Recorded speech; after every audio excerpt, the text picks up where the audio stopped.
பெரும்பாலும் எல்லாருக்கும் வரக்கூடியது தானே அப்படின்னு சொல்ல முடியும். ஆனால் குரட்டை அப்படின்றதுக்கு பின்னாடி ஒரு வியாதி இருக்குது, அதுவும் நம்ம நிச்சயமாக கவனிக்கப்படக்கூடிய ஒரு வியாதியாக இருக்குது அப்படின்னு மருத்துவர்கள் தரப்பில் சொல்லப்படுது.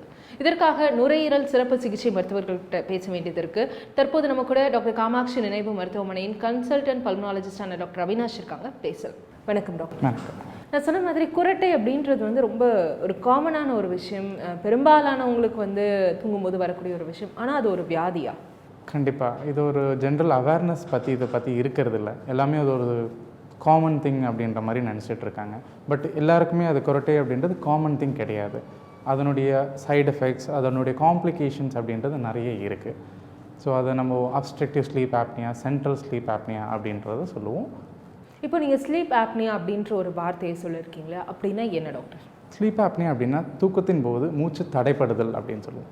ஆப்னியா அப்படின்றது செசேஷன் ஆஃப் ப்ரீத்திங் அப்படின்னு சொல்லுவோம். அதாவது ஒரு இன்வாலண்டரியாக மூச்சு ஒரு 10 செகண்டுக்கு மேலே தடைப்படுறது தான் அப்படின்னு சொல்லுவோம். இது தூக்கத்தில் நடக்கிறதுனால அது ஸ்லீப் ஆப்னியா அப்படின்னு சொல்கிறோம். ஸோ இதை தான் நம்ம 2 டைப்ஸாக பிரிக்கிறோம். ஒன்று அப்ஸ்ட்ரக்டிவ் ஸ்லீப் ஆப்னியா, இன்னொன்று சென்ட்ரல் ஸ்லீப் ஆப்னியா அப்படின்னு சொல்கிறோம். இப்போ இல்லை அந்த அப்ஸ்ட்ரக்டிவ் ஸ்லீப் ஆப்னியா அப்படின்னா என்ன doctor? So obstructive sleep apnoea அப்படின்றத எடுத்துக்கிட்டிங்கன்னா இது சம் கைண்ட் ஆஃப் அப்ஸ்ட்ரக்ஷன் இந்த மேல் பகுதி. இப்போது ஏர்வே அப்படின்னு எடுத்துக்கிட்டிங்கன்னா நம்ம நார்மலாக சுவாசிக்கும் போது காற்று நம்ம நோஸ் வழியாக தொண்டைக்கு போய் அங்கேருந்து ஏர்வேக்கு போகும், அதாவது ட்ரக்கியா வின் பைப்புக்கு போகும். ஸோ இது நார்மலாக எல்லாருக்கும் நடக்கக்கூடியது. இன்கேஸ் இந்த ஏதாவது ஒரு அப்ஸ்ட்ரக்ஷனோ ஒரு நேரோவிங்கோ இருந்துச்சு அப்படின்னா அதை தான் அப்ஸ்ட்ரக்ஷன் அப்படின்னு சொல்லுவோம். ஸோ அந்த இடத்துல அப்ஸ்ட்ரக்ஷன் ஆகிறதுனால அதனுடைய விளைவுகள் ஆக்சிஜன் கம்மியாகுது, கேஸ் ஃப்ளோ கம்மியாகுது, ஆக்சிஜன் இதுக்கு லங்ஸுக்கு போகிறது. ஸோ அந்த சேஞ்சஸ் ஆகிறதுனால அது அப்ஸ்ட்ரக்டிவ் ஸ்லீப் ஆப்னியா அப்படின்னு சொல்கிறோம். அடுத்தது நீங்கள் இன்னொன்று சொன்ன மாதிரி சென்ட்ரல் ஸ்லீப் ஆப்னியா அப்படின்னா என்ன டாக்டர்? இதுவே சென்ட்ரல் ஸ்லீப் ஆப்னியான்னு பார்த்தீங்கன்னா இதில் ஒரு அப்ஸ்ட்ரக்ஷன் இருக்க போகிறது இல்லை. இப்போ ஒரு சில diseases like heart failure, stroke இருக்கிற பேஷண்ட்ஸ்க்கு சென்ட்ரல் ஸ்லீப் ஆப்னியா காமனாக இருக்கும். இதில் என்ன ப்ராப்ளம் அப்படின்னு பார்த்தீங்கன்னா பிரெயின்லேருந்து வர சிக்னல்ஸ், ரெஸ்பிரேட்டரி சிக்னல்ஸ் பார்த்தீங்கன்னா ஆல்டர்டாக இருக்கும். ஸோ அதனால் அந்த சிக்னல்ஸ் மாறுபடுறதுனால இந்த ஆப்னியா நடக்கும். ஸோ அதை சென்ட்ரல் ஸ்லீப் ஆப்னியா அப்படின்னு சொல்லுவோம். பொதுவாக இந்த மாதிரியான தூங்கும்போது மூச்சு தடைப்படுதல் அப்படின்றது நடக்குது இல்லையா, அது எவ்வளவு காமன்? ஸோ இதனுடைய ப்ரிவலன்ஸ் அப்படின்றத பார்த்தீங்கன்னா இப்போதைக்கு ஒரு ஆண்களில் பார்த்தீங்கன்னா 3 to 8%, பெண்களில் ஒரு 1 to 5% இருக்குது. மோஸ்ட் காமனாக பெண்களை விட ஆண்கள் அதிகமாக பாதிப்படைகிறார்கள், 2 மடங்கு அதிகமாக பாதிப்படைகிறாங்க.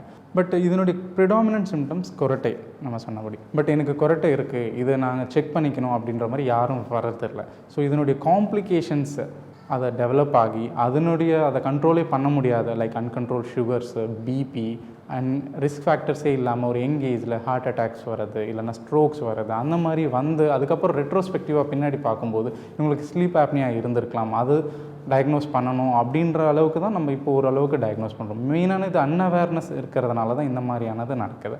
ஸோ இப்போ நான் சொன்ன எஸ்டிமேஷன் மேபி அண்டர் எஸ்டிமேட்டடாக கூட இருக்கலாம். ஜென்ரல் பப்ளிக்கில் த ப்ரிவலன்ஸ் மேபி மச் ஹையர், இப்போ நம்ம சொன்னதோட ப்ரிவலன்ஸை விட மச் ஹையராக கூட இருக்கலாம். இப்போ நீங்கள் சொல்கிற இந்த ஸ்லீப் ஆப்னியா அப்படின்றது உயிருக்கே அச்சுறுத்தலாக இருக்கக்கூடிய ஒரு வியாதியா டாக்டர்? கண்டிப்பாக. ஏன்னா இதனுடைய சைடு எஃபெக்ட்ஸ், விளைவுகள் நம்ம பேசும்பொழுது heart problems, neurological problems, uncontrol BP, sugars, BP and sugars இது எல்லாமே வர்றதுனால கண்டிப்பாக அது லைஃப் த்ரெட்டனிங்காக கூட இருக்கலாம். இப்போ குரட்டை அப்படின்றது பொதுவாக எல்லாருக்குமே வரக்கூடியது, பெரும்பாலானவங்களுக்கு இருக்குது. ஆனால் குரட்டை அப்படின்றது வந்தாலே உடனடியாக மருத்துவர் அணுகணுமா எப்போதும் இரவில்?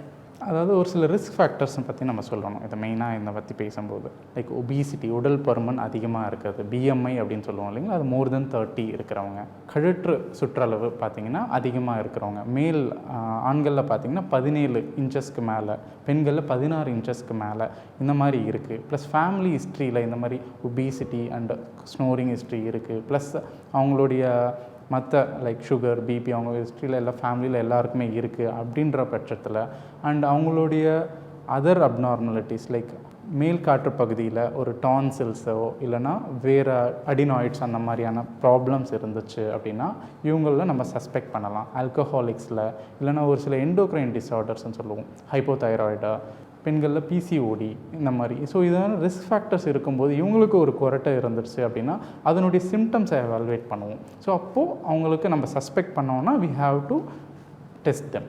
இப்போ ஸ்லீப் ஆப்னியா பற்றி நம்ம இன்னும் டீட்டெயிலாக பேசுகிறதுக்கு முன்னாடி குரட்டை அதுக்கும் ஸ்லீப் ஆப்னியாக்குமான சம்பந்தம், தொடர்பு எப்படி இருக்கணும்? இது ரெண்டுத்தையும் பார்த்தீங்கன்னா ஸ்லீப் ஆப்னியா இருக்கிற மெஜாரிட்டி ஆஃப் த பீப்புள்ஸ்க்கு குரட்டை இருக்கும் கண்டிப்பாக. ஆனால் குரட்டை இருக்கிற எல்லாருக்குமே ஸ்லீப் ஆப்னியா இருக்கணுன்றது கிடையாது. ஸோ நம்ம அதை டெஸ்ட் பண்ணால் இந்த ரிஸ்க் ஃபேக்டர்ஸ் இருக்கிறவங்களுக்கு குரட்டை இருக்கிறவங்களுக்கும் 2 பேருக்கும் கம்பேர் பண்ணி டெஸ்ட் பண்ணும்போது தான் இது இந்த குரட்டைனால் எந்த ஒரு பாதிப்பும் இருக்கா இல்லையா அப்படின்றத எவாலுவேட் பண்ண முடியும். இப்போ ஸ்லீப் ஆப்னியா இருக்கா இல்லையா அப்படின்றத தெரிஞ்சுக்க என்ன மாதிரியான பரிசோதனைகள்லாம் செய்யப்படும் போதும்? ஃபஸ்ட்டு நம்ம சிம்டம்ஸ் பார்க்கணும். இப்போ ஆல்ரெடி ரிஸ்க் ஃபேக்டர்ஸை பற்றி பேசியாச்சு. அடுத்தது சிம்டம்ஸ் பற்றி பேசும்போது 2 வகையாக சிம்டம்ஸை பிரிப்போம். ஒன்று வந்து பார்த்திங்கன்னா நைட் டைம் சிம்டம்ஸ், இன்னொன்று டே டைம் சிம்டம்ஸ். நைட் டைமில் சிம்டம்ஸ்னு பார்த்திங்கன்னா சத்தமான குரட்டை, அதுக்கப்புறம் ஒரு மூச்சின் தடைப்படுதல், ஒரு ஆப்னிக் ஸ்பெல்ஸ் மாதிரி வரும். அதாவது ஒரு 10 செகண்ட்ஸ் ஒரு மூச்சை விடாமல் ஒரு பாசஸ் மாதிரி இருக்கும். அந்த சவுண்ட் இல்லாமல் ஒரு பாஸ் பண்ணுற மாதிரி இருக்கும். அப்படியே சோக்கிங் சென்சேஷன் இருக்கும். நாக்டியூரியா, அதிகமான யூரின் போகிறது, வேர்க்கிறது, நைட் டைம்ஸில் ரொம்ப இதுவாக இருக்கிறது, ரிப்பீட்டடாக எழுந்துக்கிட்டே இருக்கிறது, இது எல்லாமே நாக்டர்னல் சிம்டம்ஸ், நைட் டைமில் வர சிம்டம்ஸ்னு சொல்லுவோம். இதே டே டைம் சிம்டம்ஸ் பார்த்திங்கன்னா நைட் டைமில் எவ்வளோ தான் அவங்க தூங்கியிருந்தாலுமே அதனுடைய சாட்டிஸ்ஃபேக்ஷன் இருக்காது. நான் சரியாக தூங்கலை, that they feel incomplete about their sleep, அந்த மாதிரி இருக்கும். ஒரு ஏர்லி மார்னிங் ஹெட் ஏக் இருந்துக்கிட்டே இருக்கும். டே டைமில் கம்ப்ளீட்டாக தூங்கிட்டே இருப்பாங்க.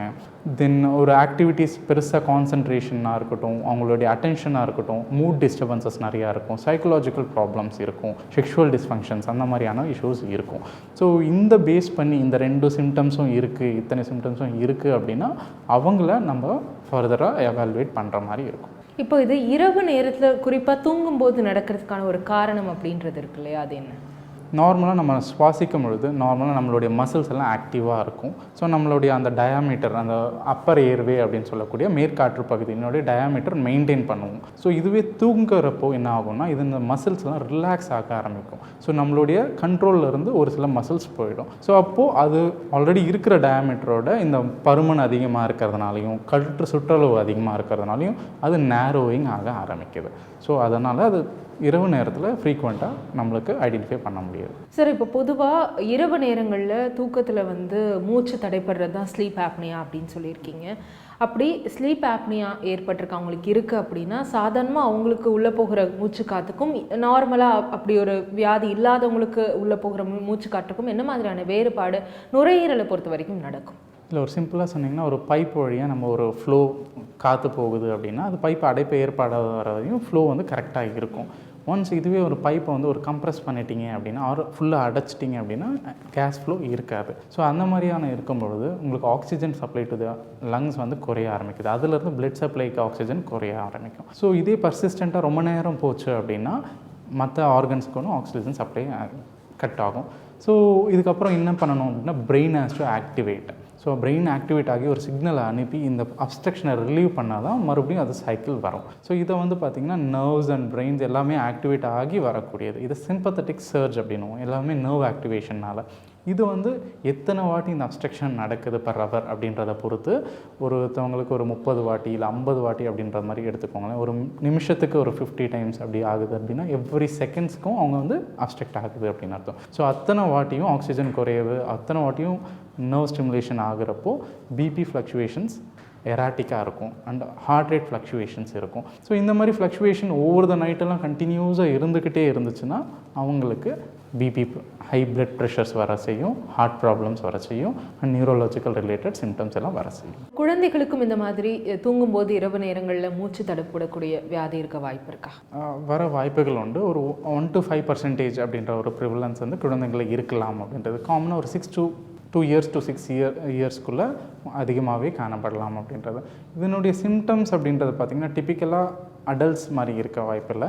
பட் ஒரு சில மாறுதலான symptoms like behavioural abnormalities, attention problem, learning problems, இந்த மாதிரியான ஒரு சிம்டம்ஸோடு இருக்கும். ஸோ அப்போது பேக்ரவுண்டில் ஃபேமிலியில் நல்ல ஹிஸ்ட்ரி கேட்டோம் அப்படின்னா இந்த மாதிரியான ஸ்னோரிங் இருக்கா, குரட்டை இருக்கா, நைட் டைம்ஸில் இந்த மாதிரி பாசஸ் பிட்வீன் த ப்ரீத், அந்த மாதிரி நைட் டைம்ஸில் பாஸ் பண்ணி விடுறாங்களா, அந்த மாதிரியான திங்ஸ் எல்லாம் கேட்க வேண்டியதாக இருக்கும். பட் ப்ரிடாமினெண்ட்லாக இவங்களுக்கு மேற்காற்று பகுதியில் இருக்கிற அடினாய்ட்ஸும் டான்சில்ஸும் என்லார்ஜ்மெண்ட் இருந்தால் அதுதான் முக்கியமான காரணமாக இருக்கும். ஸோ அதனுடைய ட்ரீட்மெண்ட் சர்ஜிக்கல் ஆப்ஷன்ஸ் பண்ணிங்கனாவே இவங்களுக்கு most of the time reversible ஆக ஆரம்பிக்கும். இன்னொரு ரிஸ்க் ஃபேக்டர் குழந்தைங்களை பார்த்தீங்கன்னா ஒபிசிட்டி, அவங்களும் ஒரு உடல் பருமன் அதிகமாக இருக்கா, அவங்களுக்கும் ரிஸ்க் இருக்குது. ஸோ அதனை கண்ட்ரோல் பண்ணுறது இந்த சர்ஜிக்கல் ஆப்ஷன்ஸ் எல்லாமே பெட்டராக இருக்கும். ஒரு சிலருக்கு நம்ம வெயிட் அண்ட் வாட்ச் கூட பண்ண வேண்டியதாக இருக்கும். இப்போ குழந்தைகளுக்கும் குரட்டை வருமா இப்படி ஒரு கண்டிப்பாக மூச்சு தடைப்படும். கண்டிப்பாக இருக்கலாம் மேடம். அது ஒரு நைட் டைம்ஸில் பார்த்தீங்கன்னா நம்ம ஈஸியாக அப்சர்வ் பண்ணோம்னா தெரிஞ்சிடும் நல்லாவே ஒரு குருட்டை வருது அப்படின்றது. ஒரு வீக்குக்கு ஒரு 3 டேஸ்க்கு மேலேயும் குருட்டை வந்துக்கிட்டே இருக்குது நைட்டில் அப்படின்ற மாதிரி இருக்குது, ப்ளஸ் டே டைமில் இந்த நான் சொல்கிற மாதிரி சிம்டம்ஸ் இருந்துருச்சு அப்படின்னா கண்டிப்பாக அவங்கள எவாலுவேட் பண்ணுறது நல்லதாக இருக்கும். இப்போ நீங்கள் எவாலுவேஷன் அப்படின்ற ஒரு விஷயம் சொல்கிறீங்களா, இந்த மாதிரியான ஸ்லீப் ஆப்னியா இருக்குது அப்படின்னு தெரிஞ்சுக்கிறதுக்கு என்ன மாதிரியான பரிசோதனை முறைகள்லாம் இருக்குது? ஸோ நம்ம பேசிக்கலாக பார்த்தீங்கன்னா ஸ்லீப் ஸ்டடின்னு சொல்லுவோம், பாலிசோம்னோகிராஃபி. இது வந்து நைட் டைமில் தூங்குறச்ச பண்ணுற ஒரு டெஸ்ட் அப்படின்னு சொல்லலாம். இதனுடைய பேசிக்கலி இதில் என்னென்ன பார்ப்போம் அப்படின்னு பார்த்தீங்கன்னா பிரெயினுடைய ஸ்லீப் ஆக்டிவிட்டி எப்படி இருக்குது, ஐ மூமெண்ட்ஸ் எப்படி மாதிரி இருக்குது, தசைகள் எப்படி மூவ் ஆகுது, காற்று எப்படி இன்ஃப்ளோ அண்ட் அவுட்ஃப்ளோ எப்படி போகுது, எந்த இடத்துல தடைப்படுது, அந்த மாதிரியானதை பார்க்கலாம்.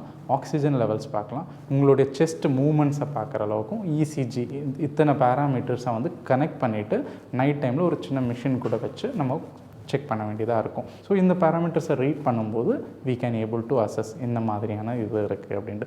இதுவே பார்த்திங்கன்னா 4 லெவல்ஸ்ன்னு டெஸ்டிங் சொல்லுவோம். Level 1, level 2, level 3, level 4. Level 1 பார்த்திங்கன்னா ஹாஸ்பிட்டலில் பண்ணுறது, ஒரு பர்சன் கூட இருந்து ஒரு லேப்லேயோ ஒரு ஹாஸ்பிட்டல்லையோ பண்ணுறது. லெவல் 2, 3, 4 அப்படின்னு பார்த்தீங்கன்னா அது வீட்லேயே கூட பண்ணக்கூடியது. டிஃப்ரென்ஸ் என்ன பார்த்தீங்கன்னா செட் ஆஃப் அந்த பேராமீட்டர்ஸ் நான் சொன்னேன் இல்லைங்களா என்னென்ன பார்ப்போம் அப்படின்றது, அது எல்லாமே பார்க்குறது வந்து லெவல் 1 and 2ல் இருக்கும். லெவல் 3 and 4 போகும்போது அதனுடைய பேராமீட்டர்ஸ் கொஞ்சம் கொஞ்சமாக குறைய ஆரம்பிக்கும். So ideally recommended level 1 and level 2 தான். இப்போ நீங்கள் இந்த பரிசோதனை முறை வச்சு அவங்களுடைய ரீடிங்ஸை கணிச்ச பிறகு அவங்களுக்கு என்ன பிரச்சனை இருக்குது, ஒரு வேளை ஸ்லீப் ஆப்னியா இருக்குது அப்படின்னா அது குழந்தைகளாகட்டும் பெரியவர்களாகட்டும் என்ன மாதிரியான ட்ரீட்மெண்ட் அவங்களுக்கு கொடுக்கப்படும் டாக்டர்?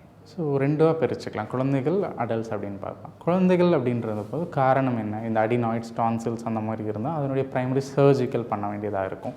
2வது அந்த life style modification, wait reduction அதெல்லாமே அட்வைஸ் பண்ணுவோம். ஸோ 3rd ஆப்ஷன் இது எதுலேயுமே கரெக்ட் ஆகலை, அடினாய்ட்ஸ் டான்சில்ஸ் பெருசாக என்லார்ஜ்மெண்ட்ஸ் இல்லை அப்படின்றப்போ பேப் தெரப்பின்னு சொல்லுவோம், பாசிட்டிவ் ஏர்வே ப்ரெஷர் தெரப்பி அப்படின்னு சொல்லுவோம். இதுவே அடல்ட்ஸ்க்கு வரும்பொழுது ப்ரைமரியாக தேவைப்பட வேண்டியது life style modification like diet, ஆரோக்கியமான உணவு, ஃபிசிக்கல் ஆக்டிவிட்டி, வெயிட் ரிடக்ஷன், இதை வந்து ப்ரைமரியாக சொல்லுவோம். அதுக்கப்புறம் பேப் தெரப்பி அப்படின்னு சொல்லுவோம், பாசிட்டிவ் ஏர்வே ப்ரெஷர் தெரப்பி. இதில் என்ன செய்ய போகிறோம் அப்படின்னு பார்த்தீங்கன்னா ஒரு ஃபார்ம் ஆஃப் மிஷின், வெளியே இருந்து ஒரு மாஸ்க் போன்ற ஒரு மிஷினை வச்சுட்டு அது வழியாக ஒரு ப்ரெஷரைஸ்டு ஏரை நம்ம அந்த சர்க்யூட் வழியாக அனுப்ப போகிறோம். ஸோ அப்போ அனுப்பும்போது என்ன ஆகுதுன்னா இந்த அப்ஸ்ட்ரக்ஷன் எது ப்ரைமரி காஸ் ஃபார் இந்த அப்ஸ்ட்ரக்டிவ் ஸ்லீப் ஆப்னியோ அதை கரெக்ட் பண்ண ட்ரை பண்ண போகிறோம். ஸோ அதை பாசிட்டிவ் ஏர்வே ப்ரெஷர் உள்ளே போகும்போது அந்த அடைச்ச இடத்த it will open it up. So oxygen flows ரெகுலராக இருக்கும். ஸோ அதனுடைய ப்ரைமரி இது தான் அது. இதுக்கு மருந்து மாத்திரைகள் மூலமாக குணமாக்க முடியுமா? யூஸ்வலி மருந்து மாத்திரைகள் ஃபார் இந்த அப்ஸ்ட்ரக்ஷன் அப்படின்னு பார்த்தீங்கன்னா எதுவுமே இல்லை. நம்ம ப்ரைமரியாக ட்ரீட் பண்ண வேண்டியது பாசிட்டிவ் ஏர்வே ப்ரெஷர் கொடுத்து அந்த அப்ஸ்ட்ரக்ஷனை ரிலீவ் பண்ண வேண்டியது. பட் இதனுடைய complications like sugar, uncontrol BP அந்த மாதிரியான விஷயங்களுக்கு மருந்து மாத்திரைகள் உண்டு. ஓஎஸ்ஏக்கு மருந்துகள் மட்டுமே சொல்யூஷன் கிடையாது. இப்போ நீங்கள் சொன்ன மாதிரி லைஃப் ஸ்டைல் மாடிஃபிகேஷன் அப்படின்ற ஒரு வார்த்தையை பயன்படுத்திருக்கீங்க. அப்போது இப்போ இருக்கக்கூடிய நவீன வாழ்வியல் முறையில் என்ன மாதிரியான விஷயங்களை நிச்சயம் மாற்றியே ஆகணும் இந்த நோய் வராமல் தடுக்குது? கண்டிப்பாக வெயிட் மானிட்டரிங், ஒரு ஒபிசிட்டியை வந்து நம்ம கண்டிப்பாக அவாய்ட் பண்ணணும். ஃபிசிக்கல் ஆக்டிவிட்டியை நல்லா இது பண்ணிக்கணும். Junk foods, excessive oily foods அந்த மாதிரியானதை அவாய்ட் பண்ணிக்கிறது பெட்டராக இருக்கும். So that they should be aware of their weight control and they should monitor அந்த மாதிரியான திங்ஸை பார்த்துக்கணும். அதுதான் மெயினாக பார்த்திங்கன்னா இது. இன்னொன்று டயட் மாடிஃபிகேஷன்ஸை, ஹெல்த்தி டயட்ஸை ஸோ மானிட்டர் பண்ணிக்கிட்டால் போதும். And physical activities and regular exercising அந்த மாதிரி. இப்போது ஸ்லீப் ஆப்னியாவுடைய சிவியாரிட்டி என்னென்ன மாதிரியான லெவல்ஸில் இருக்கும் டாக்டர்? இப்போ நம்ம பாலிசோம்னோகிராஃபி ஸ்லீப் ஸ்டடி பண்ணதுக்கப்புறம் இந்த ஆப்னியா அப்படின்னு சொல்லியிருந்தேன் இல்லைங்களா, அந்த செசேஷன் ஆஃப் ப்ரீத்திங், மூச்சு தடைப்படுதல் அப்படின்றது அந்த 10 செகண்ட்ஸுக்கு மேலே எத்தனை வாட்டி வருது, அதே மாதிரி காற்று அந்த ஃப்ளோ வந்து எத்தனை வாட்டி குறையுது, அதை ஹைப்பாப்னியான்னு சொல்லுவோம். இதெல்லாம் ரெண்டுத்தையுமே கால்குலேட் பண்ணுவோம் எத்தனை வாட்டி வருது, அதை தான் ஏஹெச்ஐ இண்டெக்ஸ்ன்னு சொல்லுவோம், ஆப்னியா ஹைப்பாப்னியா இண்டெக்ஸ். இதனுடைய நம்பரிங் இதை வச்சு தான் நம்மளுடைய சிவியாரிட்டியை கேட்டகரைஸ் பண்ணுவோம். ஸோ பர் ஹவருக்கு லெஸ் தென் 5 இருந்ததுன்னா நார்மல் அப்படின்னு சொல்லலாம். 5 to 15 இருந்தால் மைல்டு, 15 to 30 இருந்ததுன்னா மாடரேட், மோர் தென் 30 இருந்ததுன்னா சிவியர் அப்படின்னு கேட்டகரைஸ் பண்ணுது. இப்படி இருக்கக்கூடியவங்களுக்கு என்ன மாதிரியான காம்ப்ளிகேஷன்ஸ்லாம் வரக்கூடிய வாய்ப்பு இருக்குது டாக்டர்? ஓஎஸ்ஏ காம்ப்ளிகேஷன்ஸ் அப்படின்னு எடுத்துக்கிட்டிங்கன்னா கார்டியோவாஸ்குலர், இருதயம் சம்மந்தப்பட்டது, அண்ட் நியூரோலாஜிக்கலாக சைடு எஃபெக்ட்ஸ் வரலாம், சுகர்ஸ், பிபிஸ் வரலாம். நியூரோலாஜிக்கலாக பார்த்தீங்க அப்படின்னா ஸ்ட்ரோக் வர வாய்ப்புகள் உண்டு, ஞாபக மறதி, inattention, behavioural problem, psychological disturbances இதெல்லாம் வர மாதிரி ப்ராப்ளம்ஸ் வரலாம். இதுவே கார்டியோவாஸ்குலர் அப்படின்னு எடுத்துக்கிட்டிங்கன்னா BP and heart failure or heart attack போன்றவை வர வாய்ப்புகள் உண்டு. சுகர்ஸுமே அன்கண்ட்ரோல்டாக இருக்கலாம். அதுவும் டே டைமில் அதிகமான தூக்கம் இருக்கிறதுனால ஆக்சிடென்ட்ஸ் வாய்ப்புகளும் அதிகமான இது இருக்குது. இப்போ நீங்கள் சொன்னதுலேருந்து பார்த்தோம் அப்படின்னா குரட்டை அப்படின்றது தான் ரொம்ப எளிதான ஒரு சிம்டமாக இருக்குது. அப்படி இருக்கும்போது குரட்டை அப்படின்றது சாதாரணமாக இருந்தாலே உடனடியாக மருத்துவரை பார்க்குறது நல்லதா? கண்டிப்பாக. குரட்டையோட வெயிட் அதிகமாக இருந்து அவங்களுக்கு சுகர் பிபி இருக்குது, அதுவும் கண்ட்ரோல் ஆகலை மெடிசன்ஸில், ஒரு மெடிசன்ஸ் இல்லாமல் 2-3 மெடிசன்ஸ் போயிட்டே இருக்குது, insulin doses R sugar control பண்ண வேண்டிய மெடிசன்ஸ் அதிகமான லெவல்ஸில் தேவைப்படுது அப்படின்ற சமயத்தில், வித் டே டைம்ஸில் ரொம்ப தூங்கிட்டே இருக்காங்க, நைட் டைம்ஸில் ஒரு தூக்கமின்மை அந்த மாதிரியான தொந்தரவுகள் இருக்கும்போது கண்டிப்பாக செக் பண்ணிக்கிறது நல்லது. இப்போ பேஷண்ட்ஸ் உங்ககிட்ட வராங்க, நைட் டைமில் என்ன மாதிரியான சிம்டம்ஸ் இருக்குன்னு நீங்கள் கேட்டால் அவங்களால பெரும்பாலும் பதில் சொல்ல முடியாது. ஏன்னா தூக்கத்தில் இருக்கும்போது அவங்களுக்கு என்ன சிம்டம்ஸ் இருக்குன்னு அவங்களுக்கே தெரியாத போது அதை எப்படி அவங்களால எக்ஸ்பிரஸ் பண்ண முடியும் டாக்டர்? பட் நைட் டைம் சிம்டம்ஸை பர்டிகுலராக அவங்களோட ஸ்லீப் பார்ட்னர், அதற்கு கூட யார் இருக்காங்க, ஒய்ஃபா ஆர் ஃபேமிலி மெம்பர்ஸ் கிட்ட தான் கேட்க முடியும். பர்டிகுலர்லி ஸ்னோரிங் அப்படின்றத அவங்களுடைய கூட இருக்கிறவங்களால தான் சொல்ல முடியும். அதே மாதிரி மூச்சு தடைப்படுதா, எவ்வளோ நேரம் அந்த கேப் வருது அப்படின்றதுன்னு கண்டிப்பாக அவங்களால தான் சொல்ல முடியும். ஸோ இந்த மாதிரி தனியாக இருக்கிறவங்க ஆர் அவங்களுக்கு தெரியல அப்படின்னு சொல்லும்போது usually we should depend on அவங்க கூட இருக்கிறவங்க. பட் யாருமே இல்லைன்றப்போ டே டைம் சிம்டம்ஸு அவங்களுடைய மற்ற ரிஸ்க் ஃபேக்டரை வச்சு தான் எவாலுவேட் பண்ணுற மாதிரி இருக்கும். இப்போது நீங்கள் இன்னொன்று விஷயம் சொன்னீங்க, அதாவது டே டைமில் வந்து தூக்கம் வந்து அதிகமாக வர்றது கூட ஸ்லீப் ஆப்னியாவுடைய ஒரு அறிகுறியாக இருக்கலாம் அப்படின்னு. அப்படி எல்லாத்தையுமே பகல் நேரத்தில் தூங்குறதா நம்ம எடுத்துக்க முடியுமா? கண்டிப்பாக இல்லைங்க. பகல் நேரத்தில் தூங்குறதுக்கான காரணங்கள் நிறைய இருக்குது. அதில் ஒரு காரணம் தான் இந்த அப்ஸ்ட்ரக்டிவ் ஸ்லீப் ஆப்னியான்னு சொல்லுது. மற்ற காரணங்கள் பார்த்திங்கன்னா நார்கோலெப்சி அப்படின்னு சொல்லப்போம், இல்லைனா வேறு ஒரு அக்யூட் மெடிக்கல் கண்டிஷன்ஸில் லைக் இப்போ ஒரு வைரல் இன்ஃபெக்ஷன் வந்திருக்கும், அவங்களுக்கு அந்த ஃபெட்டிக் அந்த உடல் டயர்ட்னஸ்னாலே கூட இருக்கலாம். ஒரு ஹெட் இன்ஜுரி ஆனவங்க, இல்லைனா ஒரு மெட்டபாலிக் டிசீசஸ் அப்படின்ற சொல்லக்கூடிய இதுக்கு ஆர் எதைய ட்ரக்ஸ் எடுத்துகிட்டு இருக்காங்கன்னா அந்த மாதிரியும் இருக்கலாம். டிப்ரெஷன் அந்த மாதிரி இருக்கிறவங்களுக்கும் சைக்கலாஜிக்கலாக இருக்கிறவங்களுக்கும் இருக்க வாய்ப்புகள் உண்டு. ஸோ ஸ்லீப்பினஸ் இருந்தால் ஓஎஸ்ஏ இருக்குன்றது கிடையாது, அதனுடைய காசஸை எவாலுவேட் பண்ணிட்டு தான் நம்ம பார்க்க வேண்டியது இருக்கும். இப்போ ஓஎஸ்ஏ அப்படின்றதுக்கு என்ன மாதிரியான நவீன சிகிச்சைகள்லாம் இப்போ இருக்குது டாக்டர்? ஸோ ட்ரீட்மெண்ட் ஆப்ஷன்ஸ்னால் பேப் தெரப்பி அப்படின்றது தான் ஸ்டாண்டர்டாக நம்ம அட்வைஸ் பண்ணக்கூடிய தெரப்பி.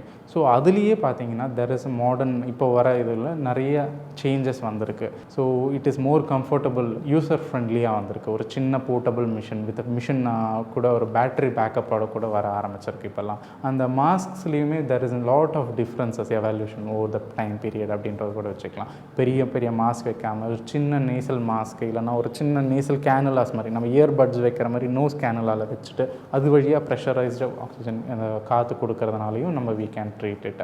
ஸோ அதே மாதிரி ஹியூமிடிஃபிகேஷன் லைக் அந்த ஹீட்டடாக கொஞ்சம் காற்றுமே நல்ல இதுவாக கொடுக்கறதுனால அந்த ட்ரைனஸ்ஸு, அந்த side effects of the CPAP அப்படின்னு சொல்லுவோம், அதெல்லாமே கூட இப்போ வர மிஷின்களால் நம்மளால் நல்லாவே மேனேஜ் பண்ண முடியுது. பொதுவாக ஸ்லீப் ஆப்னியாவை பொறுத்த வரைக்கும் எந்த அளவு விழிப்புணர்வு மக்கள்கிட்ட இருக்குது அப்படின்னு நினைக்கிறீங்க? அதாவது இப்படி ஒரு வியாதி நமக்கு இருக்குது அப்படின்றது முதல்ல தெரியுதா மக்களுக்கு? ரொம்ப ரொம்ப கம்மியாக தான் இருக்குங்க. இப்போது நம்ம போய் புதுசாக இப்போ நானே ஒரு பேஷண்ட் கிட்ட சொல்ல போகிறேன் அப்படின்னாவே அவங்களே புதுசாக கேட்பாங்க, இன்னும் குரட்டை அப்படின்றது ஒரு டிசீஸா, இல்லை நான் எப்போத்துல இருந்து எத்தனையோ வருஷமாக எனக்கு இருக்குது, இப்போ வந்து நீங்கள் டிசீஸ்ன்னு சொல்கிறீங்க, அந்த மாதிரியான திங்ஸ்லாம் நடக்கும். பட் அவங்களுக்கு நம்ம புரிய வைக்கிற மாதிரி அதனுடைய எஃபெக்ட்ஸ் என்ன, அதை எப்படி கண்டுபிடிப்போம், அதனுடைய ட்ரீட்மெண்ட் பண்ணால் என்னென்ன பெனிஃபிட்ஸ் அப்படின்னு சொல்கிறப்போ ஒரு சிலர் அக்செப்ட் பண்ணிக்கிறாங்க, ஒரு சிலர் ஃபாலோ இல்லாமையும் போகிறாங்க.